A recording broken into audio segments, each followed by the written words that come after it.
佢哋亦都有相信係泰國有一種叫薄嘅鬼，係啦，就會食晒入咗身之後就會食晒嗰個人嘅裏邊內臟啊嗰啲咁樣嘅。鬼就係無形無質嘅，之為之鬼。邊個話？一到有形有質嗰啲就妖嚟㗎喎。邊個話？我梗係唔係啦嚇。其實無形無質嘅鬼咧係我哋一般認知嘅鬼啫。有形有質嘅鬼唔一定係妖嘅，佢可能係精嚟嘅。佢叫什麼叫地縛靈啦？即係譬如佢哋死咗喺度又翻唔到故鄉。咁就算做法事都走唔走到咧？做咗靈體嗰個時限性咧，其實即係同人嗰個生命個長度已經唔同咗。唔同，完全阿媽知嘅事。有冇興趣做啊？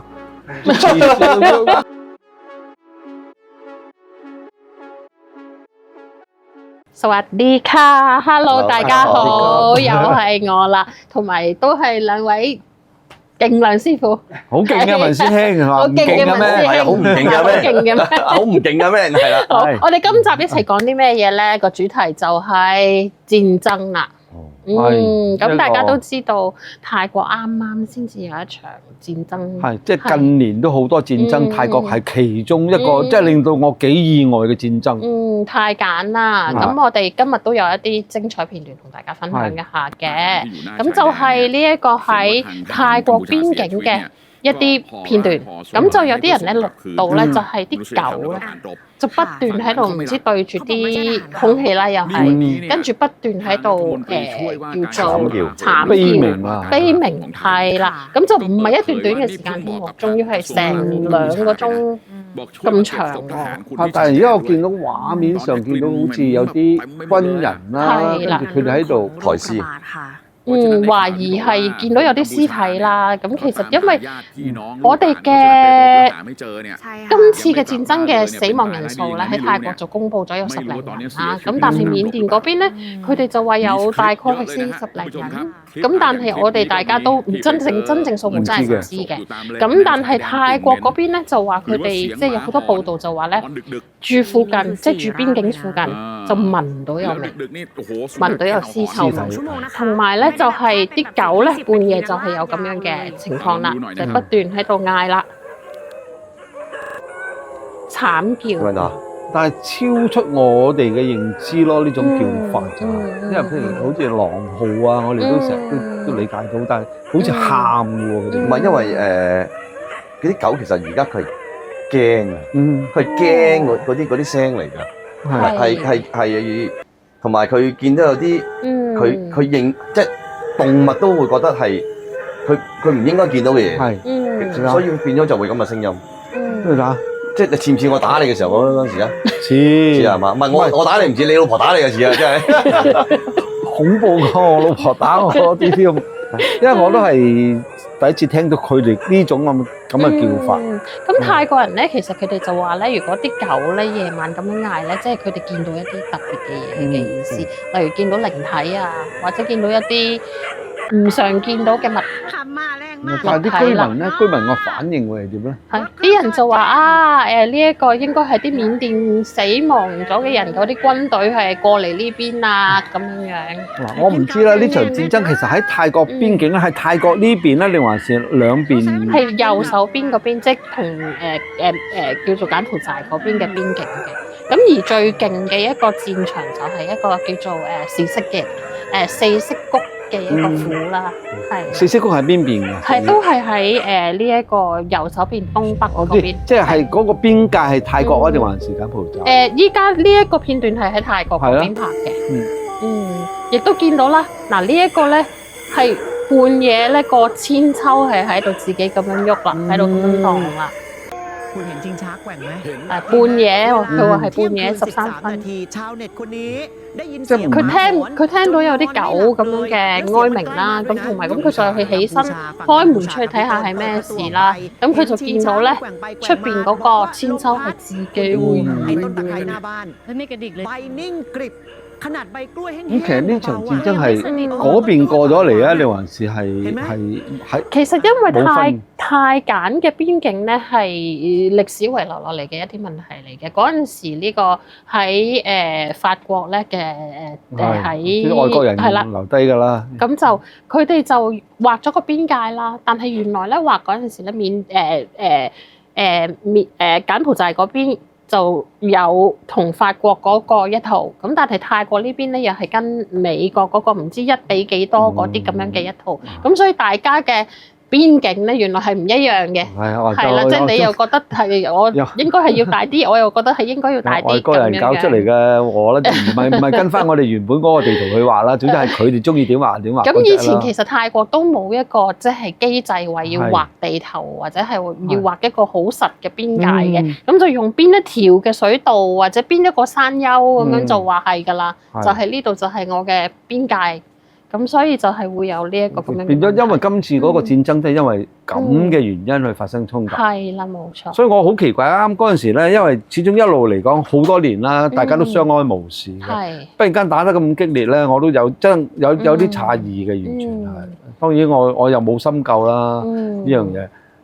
咁其實泰國咧都有個幾場好大嘅戰爭嘅，咁例如喺呢一個可以講翻呢一個大城府啦，頭先同阿文師兄都有傾過啦，咁就係呢一個緬甸入侵泰國，咁嗰陣時直情係真係滅咗國咁滯嘅，咁即係講泰國被滅國咁滯，被滅國。你知唔知以前咧其實？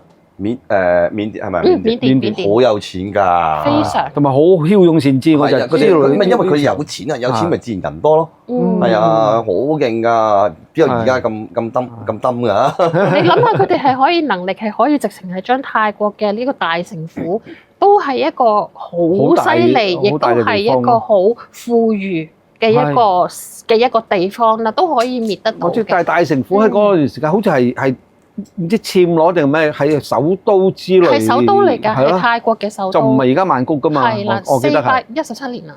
係泰國嘅首都。因為我去過呢個地方，你有冇去過大城府？我有，因為去到見到嗰個古戰場啦，即係而家變咗仲有好多佛像啊，斷咗頭啊，連佛都唔放過啊嘛。嗰陣時話斬晒金啊，攞啲金。哦，就唔係因為我憎佛教，因為我記得緬甸都好似佛教國家嚟㗎嘛，咁。即係嗰陣時我哋唔知啦，因為唔清楚呢段歷史，就聽嗰個又有某個人講你話打到嚟呢度啊，連啲佛都唔放過啊，斬晒嗰啲佛像啲頭當係斬咗，你唔知咩國。其實唔關事，其實因為以前打仗好老實係攞物資噶嘛，就算而家打仗都係攞物資㗎啦。都係攞物資。佢點會唔攞你啲根啊？因為起佛像嗰啲通常好多都有啲，一係純金佛像啦，有啲係純玉啦，叫泰國曼谷嗰個綠色個座好出名嗰個啦。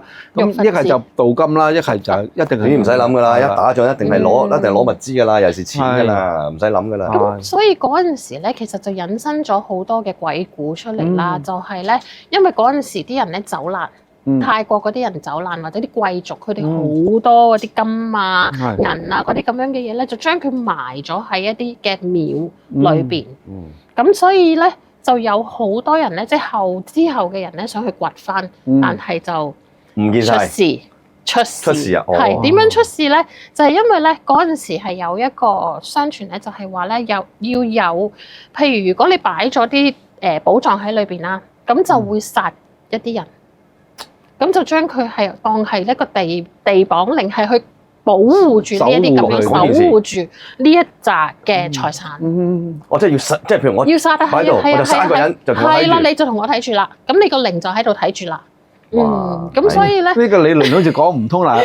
正常嚟講，佢講唔通，但係以泰國嘅盛行呢個巫術啦、法科嚟講，有佢哋嗰套方法。其實唔係講唔通嘅，即係等於以前陪葬啫嘛。以前殉葬嗰啲，係你唔會唔係秦始皇。其實你去到明代之後，其實唔係講唔通嘅，因為喺佢哋立場嚟講，覺得就係我殺咗你，你就陪我噶啦。咁我譬如我要綁靈，譬如我要睇住呢啲，我殺咗你，咁你幫我睇住，明唔明啊？咁佢會覺得你一定會存在喺度噶嘛，同埋佢啲人喺古時覺得你死咗，你嘅力就好大嘅，即係我會咁睇件事，同埋就係因為喺泰國由古至今係行緊咩嘢巫術，其實佢唔係行巫術，佢最主要最初期嘅時候係路史法。咁所以變相咗佢哋行嘅法術嘅時候，喺一般嘅有錢人啦嚇，咁佢哋其實好懂得呢啲係乜嘢。係啊，係啲冇錢嘅平民先至唔識。即係等於喺中國嘅一定有啲大嘅風水師幫佢搞嘢一樣啫嘛。唔同，你風水師同法科呢啲真係兩件事，因為泰國法科為主力嚟㗎嘛。以前因為古代嘅風水師通常都係涉及呢個所謂嘅厭勝術啦、壓勝術嗰啲咁嘅嘢。會。咁你同埋你喺泰國嘅時候，其實你唔好話聽以前啦。就算現代啲嘅，好似我哋好出名嘅十大聖僧之首啊，龍盤多，佢個佛牌都行嘅神蹟啦。咁你何況喺以前，係咪？以前啲人更加冇任何娛樂，嗰啲阿贊或者嗰啲和尚，不停喺度長時間都有修練嘅。咁佢哋個念力好勁噶嘛，咁所以我相信佢哋嗰啲牌啊，佢哋用嘅物料咧都會好勁嗰啲力。尤其是佢哋嗰啲物料咧，嗰個多元化咧，令到我哋瞠目結舌。即係譬如好似我啱啱接觸嗰陣時咧，有時嗰啲所謂嘅大鬼牌咧，有啲就係涉及女性嗰啲咧。譬如我聽落去係好殘忍嘅，即係用女性嘅乳房啦，或者乳房某個乳體嘅一啲部分啦，用個陰部嚟做，全部我聽完之後我係瞠目結舌㗎。因為當然我啱啱接觸即係做怪談，我唔知道嘛呢啲嘢好邪嘅喎，即係嗱我好自然咁浮現到。同埋一樣嘢，既然對方係慘死嘅，佢點解會幫你去做咁多嘢咧？即係我會好多疑問。其實你真係，如果你去真係好深究去諗件事，其實係佢想用佢個怨，個怨係最大力嘅，個怨係最大力嘅。咁同埋有一點就係，我哋好多時聽到佢哋用嘅物料啦，即係譬如嗰件屍體佢係點死，佢哋係用到好盡㗎，用到盡。大肚婆俾雷劈死，冇錯。佢哋用到好盡㗎，用嘅嘢。但係我又會有諗一樣嘢啦，要揾個大肚婆唔係難，你揾個大肚婆俾雷劈嗰下難啊嘛，大佬啊！你明唔明啊？揾大肚婆，話俾揾大肚婆，佢過咗身，真係唔難嘅。講真，係喺古時嘅時候，中國都死好多啦，死唔少呢個一定。因為我哋生日叫母親受難節啊嘛，其實唔係叫生日啊嘛，係母親受難節。因為嗰個死亡率幾高㗎。但係個問題係你要俾雷劈死嗰下難啊嘛，大佬，即係揾隻雷唔難啊，揾個獸球難嗰下嘢。所以佢哋後期未出咗一啲，譬如我去馬來西亞聽過咧，佢哋即係揾到一個懷孕嘅孕婦墳，佢哋用青竹去搞人哋個屍體啊嘛。唔係，因為佢哋其實佢哋嘅法門係我哋唔識嘅。但係你去到歸根究底，佢真係要嗰個怨，用嗰個物料咧，係嗰個怨力，即係我用嗰個最大力嘅嘢，係嘛？即係好簡單，好似頭先我哋講到啱啱泰國同緬甸啲場仗啦，太簡冇錯。好啦，咁仲有兩場大嘢嘅喎，我有讀歷史，我有睇㗎，我有做功課㗎。咁其實應該仲有兩場大仗㗎喎。冇錯，就係兩次嘅世界大戰啦。咁呢個全世界啦。係啦，咁其實泰國咧，第一次世界大戰都冇咁大影響嘅，但係第二次世界大戰就好大影響。隻僆仔。係啦，就係嗰陣時呢一個日本入侵啦。咁其實戰場喺嗰邊啦。個戰場咧都係喺嗰邊嘅，咁但係咧，我哋最多故事咧反而就去咗北壁府嗰度啦。係啦，大家有冇聽過呢個桂河橋啊？有㗎，電影都有做過。係啦，桂河橋冇錯，咁佢嗰條死亡你老豆。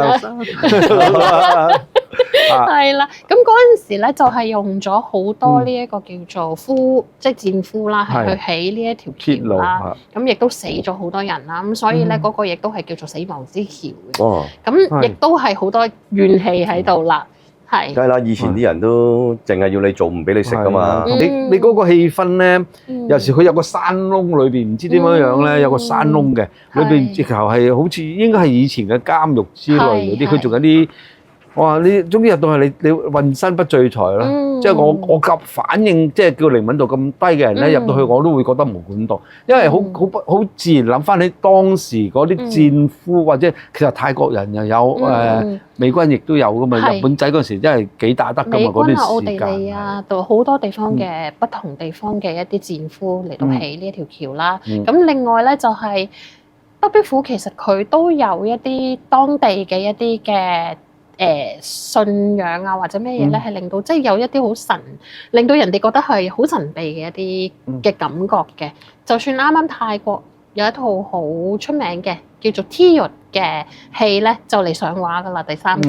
咁都係喺嗰個地方取景嘅，個故事背景亦都係喺北壁府嘅。哦，都係講啲戰爭或者恐怖嘢。佢係講一個女人，都係女人嘅怨咯。即係佢係類似係俾人哋排斥，跟住就有積咗一啲怨，咁就後尾咧就佢嗰個靈咧就喺嗰附近啦。咁點知咧就係楞上同呢一個男主角啊、女主角啊嘅家庭楞上咗，唔係楞上咗一啲即係關係啦，即係應該係唔係感情關係，而係去卡到好似頭先同你哋傾緊先，一啲卡到嗰個靈咁解嘅，係啦，咁就發生咗一大扎嘅事件、靈異事件啦。佢哋亦都有相信係泰國有一種叫薄嘅鬼，係啦，就會食晒入咗身之後就會食晒嗰個人嘅裏邊內臟啊嗰啲咁樣嘅，係啦。呢個我聽過，呢個我聽過。但係又好似未真係見過發生過。甚至乎依家都會有人係話啊，嗰個人應該係薄嚟㗎，佢係晏晝唔會出嚟，淨係夜晚先出嚟食啲嘢古古怪怪嗰啲咁樣樣。其實佢有傻咗啫嘛。內臟嘅鬼我哋都聽過，即係泰國不時有咩啊，就話嗰咩皮薄啊。皮薄係啦，就係皮薄。就食內臟㗎嘛，佢哋有咪皮薄咯，係咯。咁都係其實當然啦，你話啊泰國呢種咁嘅有實質嘅鬼可以食，我當係真嘅先嚇。食到內臟，其實呢啲係咪鬼嚟嘅咧？唔知問。即係好簡單啫嘛。尼古拉伯爵夠會吸血啦，咁係咪鬼啊？佢僵屍嚟㗎嘛。即係譬如喺我就分得好清楚嘅，因為我就比較執着啲嘅。鬼就係無形無質嘅，之為之鬼。邊個話？一到有形有質嗰啲就妖嚟㗎咯。邊個話？我梗係唔係啦嚇。因為你其實無形無質嘅鬼咧，係我哋一般認知嘅鬼啫。有形有質嘅鬼唔一定係妖嘅，佢可能係精嚟嘅。因為你記住，妖咧其實係一啲好我哋叫做再高 level，即係我哋叫做花草樹木啊、再高 level 動物修煉成為呢個妖係啦。因為精咧，其實就我會覺得冇妖咁勁嘅。你解釋下，譬如精嗱，譬如好似我哋即係譬如睇翻啦，精亦都係同妖比個妖低 level 嘅精係啦，唔好整個翼字落去。頭先整個翼字落去，大佬。精嘅話，即係亦都係一啲叫做，因為佢有實體啊嘛。相對嚟講，可能係樹精啊、花精啊，係啊。咁因為呢個樹木成精嘅話，佢係咪一定要涉及靈體啊？還是唔係嘅？我原來單獨一個樹木我都可以成精嘅。其實佢係攞緊大自然嘅力啫嘛。就算靈體，佢要變為一個好厲害嘅靈體啦，我哋唔好講到咁遠啦。其實佢都係攞緊大自然嘅嘢啫嘛。即係例如，有啲師傅去修煉我呢隻鬼。大鬼啦，我哋修煉佢。係啦。咁你覺得會俾到啲咩佢咧？香，啱啱經文，其實呢全部都係大自然嘅嘢啫嘛。咁好啦，咁你當你吸收得多嘅時候，因為佢本身係冇嘢咁嘅負噶嘛，慢慢咪變正咯。即係唔好話變正嘅，慢慢變為一個好勁嘅咯，有能量嘅嘢咯，係嘛？咁當然咁你話你本身係負，咁你無端端對住個太陽，咁你梗係 certify 啦。你冇可能勁過太陽嘅。咁你唯一方法點啊？我咪攞月亮咯，係咪？因為月亮係陰噶嘛，喺佢哋覺得係，但係一樣有光噶嘛，光就係一個能量嚟噶嘛，係嘛？個頻率幾高㗎，就要攞嗰個能量啫嘛。咁佢咪不斷會做緊呢樣嘢，慢慢，當然唔會係一時三刻啦，即係可能係一個比較長啲嘅時間啦，咁先至會攞得到。又或者可能有啲師傅嘅好多袋。做咗某啲嘢出嚟擺定喺度，當你要修煉呢件嘢嘅時候，呢件事嘅時候，你就可能會擺啲落去，咁啊等於食補品，明唔明我意思啊？即係我會咁睇件事咯，因為我會見到好多啲阿贊啊，或者係有啲喺其他地方嘅國家嘅師傅，佢哋係有啱嘢，或者有啲嘢，當佢要修煉嘅時候，佢就要放落去嘅，又話可能有啲油咁會放落去嘅。咁點解會咁做先？我唔相信佢會攞盡嗰樽係菜花籽油咁啦，係咪啊？係咪啊？即係佢一定係修煉咗有啲花油啊，同埋有翻咁上下嘅時間，可能念嗰啲經文落去。咁變咗嗰樣嘢係有力嘅咯喎，有能量嘅咯喎，咁咪放落去，慢慢修煉你咯。同埋你會見到佢哋修煉嘅時候，佢唔係話幾日一個星期，唔會㗎，可能講緊1年半載嗰件物件佢先至有 power 嘅，即係我會咁睇。有啲甚至乎超過1年啊、幾年啊、10年8年，我亦都見唔少。咁當然會係咁啦，咁但係所以你會留意到就係其實你要一個靈體或者係一個死咗嘅物件嘅動物又好乜嘢都，佢都要需要係有一個時間去吸收嗰個大自然嘅能量，即係等於我哋咁，我哋要食飯，我哋先有 power，我哋先有力，我哋唔食飯就會冇力，係嘛？咁我哋曬太陽會吸收呢個咩啊？維他命 D， 維他命 D 啦，紫外光啦，係啦。咁其實靈體都係喎，即係我哋曬太陽，我哋都吸收到維他命，咁何況靈體？係嘛？咁當然佢唔會走去要維他命 D 啦，大佬係咪先？佢可能會要另外一樣嘢啦。就真係唔知嘅，跟住話俾你，其實我都要㗎。唔係，因為個問題係太陽佢哋冇可能敵得過。冇可能，冇可能敵得過，因為太陽係最火至光嘛。係啊，咁變相咗佢可能就係對住個月亮嘅時候，就可能會攞嗰啲嘢。係，因為月亮嗰能量咧係真係好勁嘅，因為有科學文獻出啦，加上尤其是佢月亮同地球越接近嗰段時間咧，發放嘅能量影響地球係最大嘅。我唔知啊，我未有咁近地去讀啊。就算夠，我哋個古時成日都有噶嘛。你僵屍拜月點解要拜月啫？就係好似你話齋，我要吸收佢嘅能量。係啊，佢要吸啊。咁所以變相咗你喺泰國，我會覺得啊，其實唔係精唔係妖啊。我唔識去分辨佢嗰樣嘢係乜嘢。係。但係我覺得佢唔係精唔係妖嘅，即係嗰啲師傅修練出嚟嘅。因為你精同妖咧，佢要係一個大自然度，佢自己去攞嘢噶嘛。而家呢位師傅係俾嘢佢，係啦，等佢達到一啲目的。係啦，即係等於你覺得你喺個魚塘養嗰條魚大啊，定喺個海度嗰條魚大？梗係海嗰個自然就。所以一定喺大自然度嗰件。即係唔好 sorry，唔係嗰件，係嗰個靈或者嗰個精，一定係勁嘅嚇。咁你譬如我譬如可能師傅修練嗰啲咧，即係佢唔係唔勁，可能係冇咁勁咯。同埋加上你因為師傅佢要用個控靈術去控制佢咧，始終你對佢嗰個力量啊，多少都有啲牽制喺度。同埋佢係單一噶嘛，你留意啊，好多師傅做嘅嘢就係譬如我呢個牌，我俾你火一件事嘅啫，或者火一個人嘅啫。你唔可以譬如我一個我就可以。包晒全世界咁冇可能嘅，咁所以佢可能佢嘅力就係可以救我嚟嘅啫，即係咁樣樣咯。我會咁睇件事。係啦，一個充電寶同埋發電站咯。或者講翻戰爭先，好翻嚟戰爭啦。咁我哋可以或者阿 Man 可以分享一下日本嗰邊嘅一啲戰爭嘅故事。講到日本咧，全世界即係譬如亞洲區啦，喺二戰嗰陣時俾日本人。即係影響嗰個範圍實在太恐怖同埋太大，即係好似我哋先排即係譬如中國啊、南京大屠殺，我哋一定要行喪鐘啊、紀念翻啊，光復亦都會紀念翻啊。當然呢個係一個抗戰勝利嗰個表現啫，但係嗰時有日本人，佢哋亦都好出乎意料之外咧，為咗打中國香港。竟然死咗咁多人喺度，佢哋亦都意想唔到，所以變咗好多地方都有軍運，包括香港，我哋就算到今時今日都好啦，間唔中亦都聽到話，哎呀，仲有因為日本軍運嘅即係傳聞聽到啦。你諗下，日本人嗰個性格執着係，我相信喺亞洲區嚟講都數一數二㗎啦。即係當然我哋譬如中國人嗰個就頑強啫，我哋就係又同佢哋嗰個就唔同，因為我哋中國人嗰種思想就唔會有一個強烈嘅侵略性啊嘛。但係佢哋就會，同埋佢哋係好忠於呢個天皇啊嘛，為天皇而赴死。咁即係我哋都提過一個什麼叫地縛靈啦，即係譬如佢哋死咗喺度又翻唔到故鄉。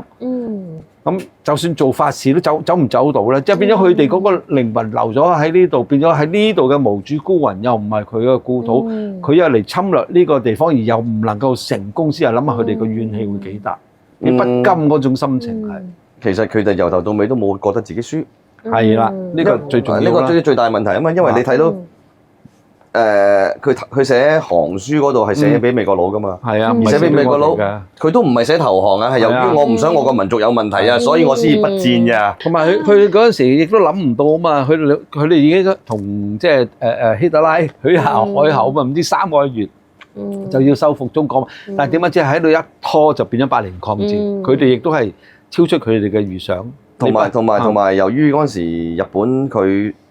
即係我自己覺得啊，佢輸即係佢俾美國炸完之後，其實唔甘心㗎，佢仲唔投唔降㗎。係，其實佢唔投降唔得嘅，因為唔投降就俾人滅族㗎啦。咁所以變相咗佢咁辛苦喺中國打落嚟嘅江山，佢好唔捨得嘅。半壁江山㗎啦，真係佢好唔捨得嘅。咁跟住你諗下，有啲話投降，佢自己啲日本人都唔相信，咁啊跟住就要否覆，係自己喺度死，即係我寧願死喺度，我都唔衰俾你。咁所以變相咗，你諗下佢真係好嗰陣時喺嗰個年代啊，啲日本仔真係好 stubborn，真係好黐線嘅。咁我相信其實每一個地方，唔好話淨係日本啦，就算你去到打仗嘅時候，即係嗰啲咁嘅烈士，即係除非貪生怕死嘅啫，即係一般市民嘅啫。如果唔係嘅話，我孭得嗰支槍，着得嗰件軍服，我一定同你死過㗎啦。軍人同我哋而家平民個思想係真係完全係兩回事嚟嘅，即係有時。譬如好似睇翻好多大戰役啦，即係除咗你泰國也好，日本也好，我喺長津湖一樣啫嘛。即係軍人上去就已經有個赴死嘅決心喺度。一樣嘅，其實因為你做得軍人，你就為國捐軀噶嘛。即係好似頭先阿會長講泰國緬甸係咪打嗰場仗？喂！大佬啊，爭啲俾人滅咗㗎啦！我都打翻轉頭。係咯，咁你諗下，佢幾搏命啊！同埋嗰陣時佢係諗住贏㗎嘛，打即係緬甸打泰國嗰場仗，佢係贏㗎嘛。緬甸贏，所以佢亦都諗唔到點解一個轉接就會出咗事。哦，冇嘅，你呢啲打仗嘅冇得傾嘅，但係個問題，你可想而知當時嗰啲軍人咧，嗰個盤死啊，盤死，我寧願真係。你打死我啦，我都唔投降噶啦。同埋你冷兵器時代咧，你諗下嗰種痛苦啊，即係譬如兵器格鬥，俾人你斬人也好，人斬你也好，除咗個怨氣之外，我諗佢死前嗰個痛苦都係好緊要。咁但係我相信去到咁多年啦，可能咁幾百年啦，泰國到而家都咁，我相信好多都冇乜問題噶啦，即係會同埋始終泰國咁多廟啦，此其一啦。係啊，咁好多就應該。揞都揞到你超生㗎啦！咁同埋佢哋本身靈魂都有個界限，有個時限㗎嘛，始終都係。邊有啊？冇㗎！你喺呢個世界度留咗喺度，你但係如果佢冇能量 recharge 佢嘅話，佢點會冇能量 recharge 啊？夜晚咪行出嚟咯。咁佢哋咪有啲靈可以 stay 喺度好耐幾千年？幾千年我唔知。咁當然我相信人都會有犯錯啦，何況佢。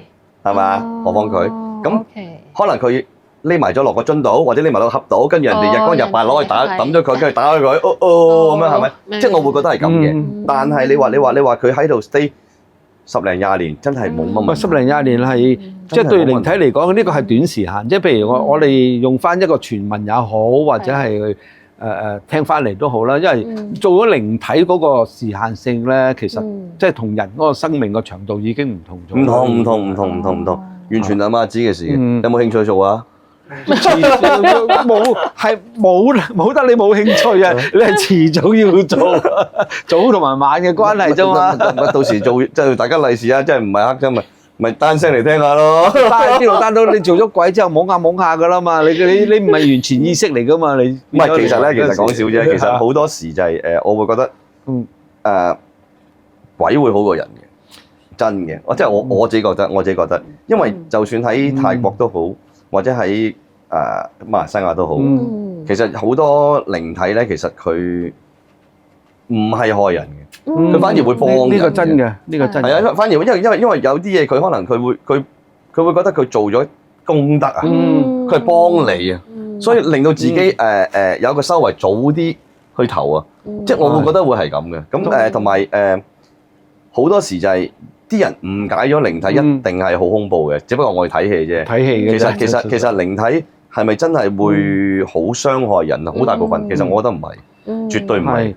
譬如好似我哋接觸多啦，好多時冤有頭，我哋叫債有主。佢點解要搞你先嗱？我就唔會話去到什麼三世書啊、前世今生咁遠先啦。即係你講翻現世，可能即係你同佢之間現世有仇啦，話諸如此類，令到佢要跟住你啦。但係一般嚟講咧，係唔覺意，但係佢鬼都有時運低噶嘛。我哋所謂嘅卡音嗰樣嘢。即係譬如好似文師你自己接觸得多啦，一樣係卡音嗰啲，鬼都唔想搞你，但係問題我隻鬼佢都唔知自己時運低㗎嘛，棘住咗，但係唔係喎，我知道泰國好多嘅喎卡音，即係唔好話泰國，其實東南亞好多㗎，馬來西亞、台灣。因為只要嗰個地方其實個宗教民族色彩好重咧，就好容易有呢啲嘢嘅喎，係咪㗎會長？我又覺得都可能係嘅，可能係。好彩我自己身邊嘅人，或者我自己冇呢啲咁嘅經歷，係。唔係啊，有時間你反正你成日喺泰國，咪問下啲人啊嘛，問下師傅嘛。鬼上身嘅機率會唔會好高咧？即係譬如 suppose 我講喺泰國啊，即係嗱鬼上身咧，我就唔肯定啦。但係不過咧，有好多呢一個泰國嘅一啲叫做儀式咧，佢哋係會有機會係有到一啲例如其他嘅嘢入嚟喎，例如術攀厄。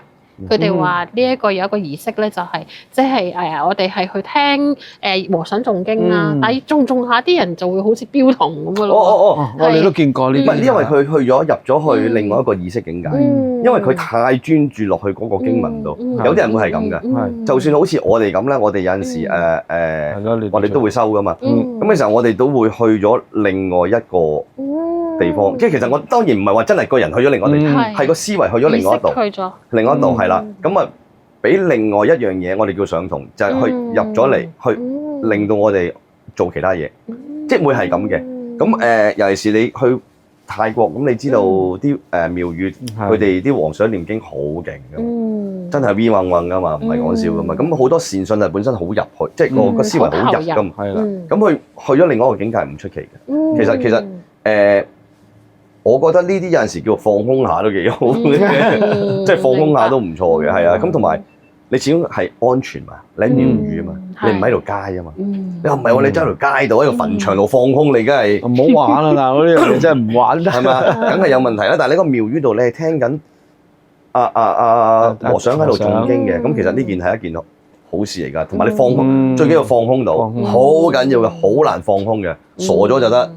你放空係好難嘅，真係。就算我哋去即係譬如學修行咧，入山也好，上去水塘打坐都好啦。因為喺即係一件好困難嘅事。哪管係，不過香港特別啲啦，地方太細啦，山都啲人都行嚟行，你打咗轉頭拉你啦，打咗。譬如唔係我哋喺大帽山腳咧，譬如我哋廟宇嗰度有個道場喺度嘅，咁但係佢道場因為個地就係廟宇，但係佢都 open 嘅。譬如我哋喺佢個道場度叫打坐咧，你離遠就見到啲人咧度，聽到啲人咧又行山啊，即係講實粗口啲行嗰啲。咁你好難靜，真係好難靜。入到靜真係好難嘅。其實香港地方始終都係細，同埋我哋唔識去揾，唔會冇嘅。反而泰國我哋做到啦，因為我諗讚你都成日聽到我哋去到泰國做和尚也好，真係入山啊嘛！佢哋嗰啲好多偏僻嘅廟宇啊，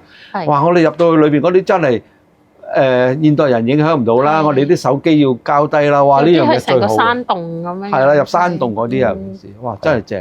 咁啊，感謝阿 Man 同埋文師傅嘅。咁我哋下集我哋再有機會再係啦，有機會再吹啦。太益時驚，係乜驚？係，好，拜拜。